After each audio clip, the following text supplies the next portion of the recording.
this government. I call the member for Deakin.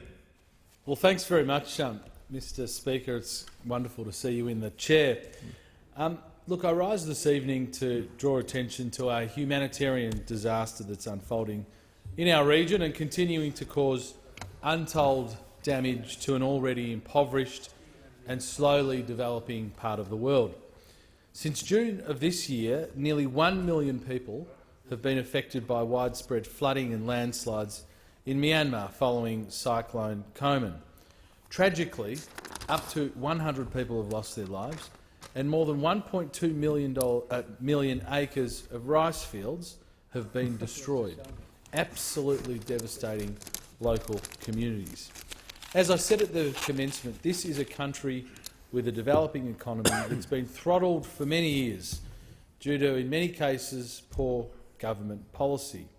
And so a natural disaster of this scale is ultimately the last thing the people of this long-suffering nation need. I've said many times in this House that I'm proud of my very diverse electorate of Deakin and its various ethnic and cultural groups. One of the most active and engaged of these groups, and one in which I can say I've probably got one of the best relationships, is my local Chin community, an ethnic subgroup within Myanmar. So recently, in response to the devastation in that country, I attended an urgent meeting convened by leaders of local Chin community groups to discuss with me and for me to get an appreciation of the on-the-ground situation in Myanmar based on the reports that they've received from family and friends, and quite frankly the message was quite grim.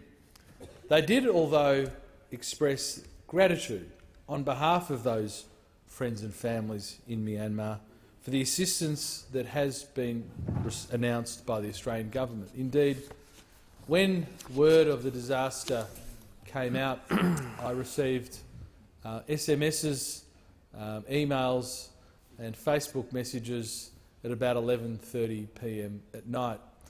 I want to pay tribute to the Foreign Minister.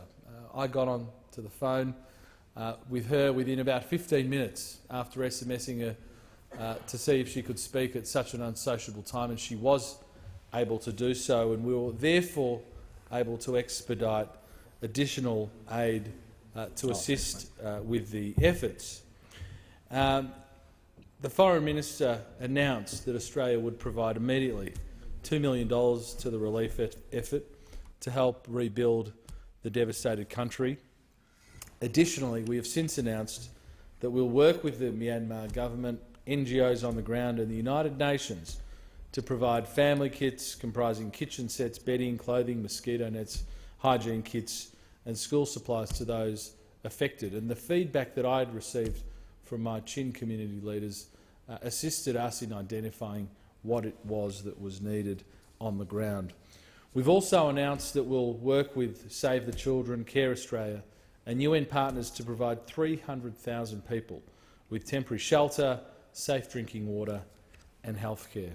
So these additional contributions bring the total level of assistance provided generously by Australia to $3 million as requested by the government of Myanmar. As I've said earlier, I have a very close relationship with my Chin community. I appreciate how active they are within our community, what wonderful Australian citizens they have become. I appreciate all of their advocacy to me. I want to thank the Foreign Minister for acting so quickly, for being so responsive to their calls, and I want to name each of the groups that have been speaking to me and indeed meeting with me and giving me a very good understanding of what's happening on the ground. And that's the Chin Community of Victoria, the Melbourne Mizo Association, the Australian Zo Organisation, the Apostolic Pentecostal Church in the area, the Emmanuel Christian Church, the Phalam Chin Christian Church, the Chin Evangelical Church and the Myanmar Christian Brethren Assembly, who have all done an outstanding job in advocating for the interests of their friends, families and loved ones who are suffering in Myanmar. And I can assure them and I can assure the Australian public that this government will continue to do everything we can to help them on the ground in Myanmar.